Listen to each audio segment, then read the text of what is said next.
Meow! Cat. Praxis Prepper asked me to examine a stool.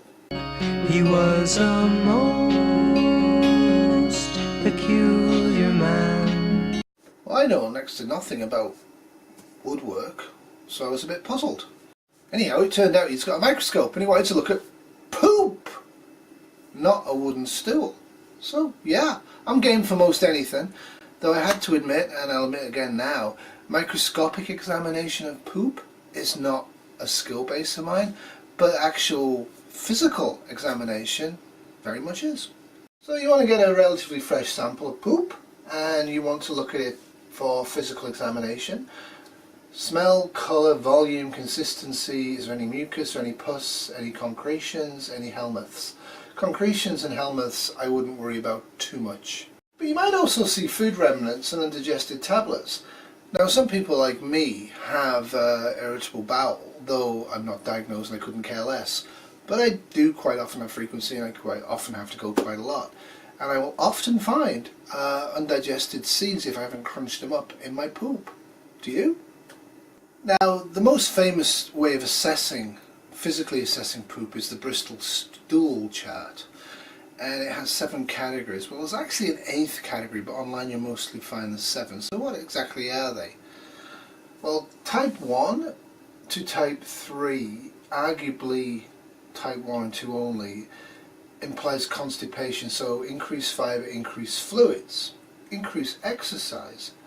3 to 4 are mostly kind of normal. 5 to 6 to 7 imply diarrhea or fast transit through the gut.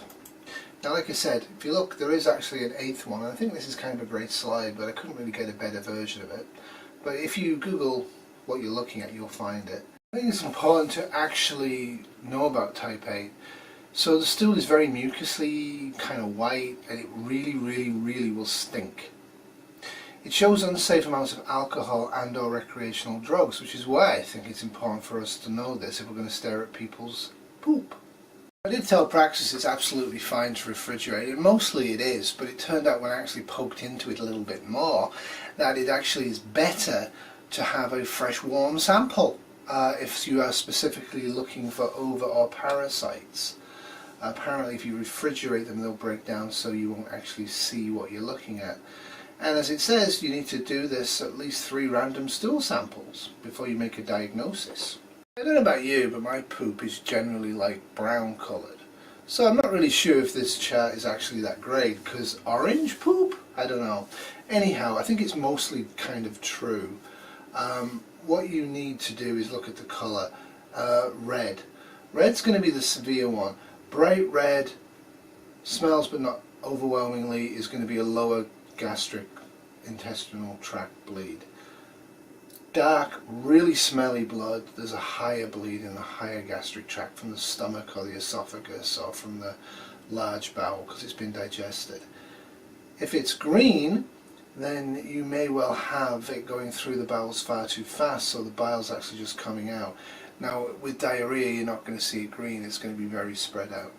And again, a basic nursing textbook or a basic human anatomy assessment textbook is an absolute vital piece of kit for you. Because if you're actually going to look at the poop and you find things, it's actually good to be able to know what you're looking at. And I didn't have a video link with Praxis, so I think he kind of is making it look like I did. So I really didn't know what he was doing, other than what he was telling me. There's an absolute massive amount of things you can find. Again, having found stuff, it would be nice if you can actually look into a decent text and look at what this stuff is and how to actually treat it and the implications of it. Bearing in mind that a lot of things will actually mimic parasites when you look through the microscope, including animal hairs and human hairs, because yes, you actually eat them all the time, especially if you have pets. I'm at this point probably 85% dog fur. You're going to see tapeworms. When I was a little lad, I had worms. I had little white worms coming out of my stool, and I had to go on some medication for that because I had picked that up probably from eating feces indirectly at my infant school. And it was a poor area, so that sort of thing went rampant. So I had worms, little white things, wriggling. So the whole feces was actually wiggling little white worms. And that's not actually a bad thing in terms of if you don't have symptoms from it. So a lot of these parasites will actually block the amount of nutrition that you need to eat because they're eating, right? So that's kind of why you need to be aware of them. And treatment for worms, I'm not going to get into in this video. Praxis, this is how you mount your stool on a glass slide. I'm hoping that he did that correctly. I'm not sure. He may have used his hands, I don't know. And this is a little bit more information on it for him. I think it's important to know that you can actually use different solutions to mix the poop in, and it'll give you different colours and different looks through the slide. So if you're really getting into looking at your poop, you might want to start getting some of these chemicals and really getting into this. There's all sorts of different techniques you can do with a microscope to look at poop. And it's, to be honest, it's something I hadn't really thought about. In SHTF I do, once it's settled down, want to provide medical services to a local community that I will be in. And I think this has actually set me off, so thank you Praxis, to actually take this a little bit more seriously and get probably a decent microscope, which would be manual microscope, because I think there's problems with electronic ones in grid down. And some supplies, some glass supplies, and I may actually be able to do this sort of thing myself. Now that will inevitably mean that I need to know how to treat common parasites and common symptoms, so that also will be something that I will have to look at. A quick bonus, this is something that's been around now for a few years and hasn't got much traction yet. So fecal transplants are actually very, very effective for things like ulcerative colitis. Now ulcerative colitis, you'll see frequency of stool, you will see fresh blood streaks in it, the person will have abdominal pain and also frequency of stool, and there's a definitive history. So again, you need a decent textbook to look at it to figure out, is this ulcerative colitis or is this terminal bowel cancer? Don't just assume it's terminal bowel cancer. Now, I brought this up because there is some indications that in things like C. difficile, fecal transplants from healthy guts to the C. diff gut are actually pretty effective in curing C. difficile. Nothing much else is.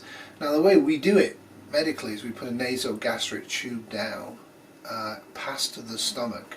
Otherwise it's not going to work. If you just eat it, it's just going to die in the stomach, right? So we push it down and we do it that way. Now a nasogastric tube insertion is actually a skill that I can do, but I don't recommend you do that unless you're trained to it. But that's something I might look at doing as well, getting some nasogastric tubes if I need it, which I have anyway, for another thing. But actually taking samples of feces, mixing them with water in people who are healthy, and then injecting it down past the stomach into the large bowel, actually can be effective for C. difficile. And I think definitely in grid down, treatments like that is going to be the go-to. Certainly antibiotic therapy in the modern age doesn't work very well. Yeah, I thoroughly enjoyed doing that with Praxis. The only problem with it was quite early in the morning and I couldn't see what he was doing, and it was after night, so I was tired. But I hope his video was fun. I'm sure it will be, and I hope he didn't have to do too much editing. So yeah, that's it from me. Remember, in SHTF, if you don't prepare, tomorrow will always be worse than today. Toodles.